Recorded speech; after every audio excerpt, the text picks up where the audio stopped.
नमस्कार, मैं हूं विजय विद्रोही और आप देख रहे हैं अनकट। तो दो दोहों के माध्यम से उत्तर प्रदेश विधानसभा चुनाव की पूरी राजनीति को समझने की कोशिश करते हैं। एक दोहा है, बड़ा हुआ तो क्या हुआ जैसे पेड़ खजूर, पंछी को छाया नहीं फल लागे अति दूर। और दूसरा दोहा है जो इससे बिल्कुल विपरीत है, ससैया के दोहरे जो नाविक के तीर, देखन में छोटे लगे घाव करे गंभीर। तो बात बड़ा हुआ से यानी कांग्रेस पार्टी की हो रही है। बीजेपी, बीएसपी, समाजवादी पार्टी के बाद कांग्रेस का नंबर आता है। ना वो 3 में है ना 13 में है, क्योंकि 13 में से 3 घटा दे 10 बचे तो शायद 10 सीटें भी नहीं आ पाएंगी, ऐसा कहा जा रहा है। पिछले चुनाव में 6-7% वोट मिला था, लेकिन फिर भी उनकी वोटों की संख्या करीब 55 लाख। उससे पिछले चुनाव यानी 2012 के चुनाव में 1,13,00,000 के आसपास वोट मिला था और बीजेपी को भी तब इतना ही वोट मिला था। 2012 का जो वोट था कांग्रेस का, वो आधे से ज्यादा 2017 में बीजेपी के पास शिफ्ट हो गया और बीजेपी के वोट की संख्या बढ़कर करीब 3.5 करोड़ हो गई थी। उसमें छोटे दलों की भी होती था। अब सबसे बड़ी पार्टी 55 लाख, इन 3 बड़ी पार्टियों के अलावा 55 लाख वोट फिर भी मिला, लेकिन इसके साथ कोई समझौता करने के लिए तैयार नहीं है। ये समझौते के लिए उत्सुक है, मरी जा रही है, एक तरह से कह सकते हैं। बीएसपी ने साफ मना कर दिया। समाजवादी पार्टी के अखिलेश यादव से हाल में पूछा गया तो उनका कहना था कि साहब हमारा एक्सपीरियंस बड़ी पार्टियों के साथ, ऐसी पार्टियों के साथ, राष्ट्रीय पार्टियों के साथ थोड़ा ठीक नहीं रहता है। कहना वो चाह रहे थे कि उनका वोट बैंक ट्रांसफर नहीं होता, उनका वोट बैंक ट्रांसफर हो जाता है, दूसरी पार्टी का वोट बैंक ट्रांसफर नहीं होता। हालांकि कुछ लोग कह रहे हैं कि जब कांग्रेस और समाजवादी पार्टी में गठबंधन हुआ था तो कांग्रेस का वोट बैंक वास्तव में ट्रांसफर हुआ था, यादव वोट बैंक कांग्रेस की तरफ नहीं गया था, ऐसा कहा जा रहा है। खैर कोई बात नहीं, लेकिन सब छोटी पार्टियों के पास जा रहे हैं। अपना दल है, सुहेलदेव राजभर की पार्टी है, निषादों की पार्टी है, दूसरी पार्टियां हैं, कुछ मुस्लिम पार्टियां, पीस पार्टी, महान दल के साथ अभी अखिलेश यादव की पार्टी ने समझौता भी किया है। पिछले चुनाव में मेरे ख्याल से 5 लाख से कम वोट मिले थे।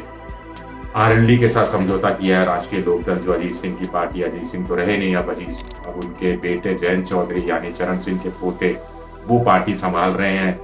करीब 15-15.5 लाख वोट मिला था। कांग्रेस के बाद 5वें नंबर पर आरएलडी ही थी। इसके अलावा अपना दल है, जिसके एक धड़े के साथ जो अनुप्रिया पटेल वाला बड़ा धड़ा है, उसके साथ बीजेपी का समझौता है, 8-8.5 लाख वोट मिला। इसके अलावा जो दूसरी पार्टी हो गई, निषादों की पार्टी हो गई, सुहेलदेव की पार्टी होगी, इनको 5 लाख से लेकर 6-6.5 लाख के आसपास वोट मिले थे। तो इतना बड़ा चुनाव, इतनी ज्यादा सीटें, 403 सीटें, और उसमें भी छोटी पार्टियां, 4 लाख, 5 लाख, 7 लाख, 8 लाख वोट वाली पार्टी, इनके क्या मायने? इनके मायने बड़े इसलिए हैं क्योंकि जब चुनाव ऐसे लड़ा जाता है जिसमें अंदर सारी पार्टियां अलग अलग चुनाव लड़ रही हों, जो बड़ी पार्टियां हैं, जो कभी ना कभी सत्ता में आ चुकी हों, तो ऐसी पार्टियां जब अलग अलग चुनाव लड़ती हैं तो एक एक वोट की कीमत बढ़ जाती है। हर विधानसभा क्षेत्र के अनुसार वोटरों की मिजाज अगर बदलता है, तो उनकी सोच अगर बदलती है, तो वहाँ छोटी पार्टियों का जो मिजाज है वो भी बदलता है। कहीं कोई पूर्वांचल में छोटी पार्टी कहाँ सक्रिय है, बुंदेलखंड में कहाँ सक्रिय है, अवध में कोई छोटी पार्टियां कहाँ सक्रिय हैं, पश्चिमी उत्तर प्रदेश में जैसे आरएलडी है, या मुस्लिम बहुल इलाकों में पीस पार्टी वगैरह पार्टी है, वो कहाँ सक्रिय है, तो उनकी भूमिका बढ़ जाती है। ये छोटी पार्टियां 3-4-5 सीटें जीतती हैं, लेकिन 3-4-5-7 सीटें जो उनका प्रमुख विरोधी दल होता है उसकी हरवा भी देती है। तो कुल मिलाकर डबल असर हो जाता है, दोहरी मार करती हैं। खुद 3-4-5 सीटें जीत ली, अगले की 4-5 सीटें हरवा दी, तो जिसके साथ गठबंधन हुआ उसको 5 और 5 10 सीटों का परोक्ष रूप से या अप्रत्यक्ष रूप से फायदा हो जाता है। और जहां मुकाबला बड़ा कड़ा हो, वहां पर छोटी पार्टियों की भूमिका अलग हो जाती है। छोटी पार्टियां अपने महत्व को समझ रही हैं और बड़ी पार्टियां भी जानती हैं कि छोटी पार्टियों का महत्व क्या है। इसीलिए छोटी पार्टियां बार्गेनिंग करने की स्थिति में है, वो अच्छा बार्गेनिंग कर लेती है, वो सीटों की संख्या भी बढ़ा लेती है, और अगर जिसके साथ गठबंधन किया वो सत्ता में आ गए तो फिर मंत्री पद भी मांग लेती हैं, और मंत्री पद में भी हिस्सेदारी उनकी ठीक ठाक होती है। सिर्फ मंत्री पद से संतुष्ट नहीं होती, फिर मलाईदार मंत्रालय भी चाहिए होता है, और फिर लाईदार मंत्रालय भी मिल जाए तो फिर चाहते हैं कि उनके मंत्रालय में कोई हस्तक्षेप नहीं करे, सीधा केंद्रीय आला कमान का हस्तक्षेप हो, जिसको जो कहना है केंद्रीय आला कमान से कहें, मुख्यमंत्री वगैरह की नहीं चलेगी। इस तरह का भी बर्ताव हमने देखा है।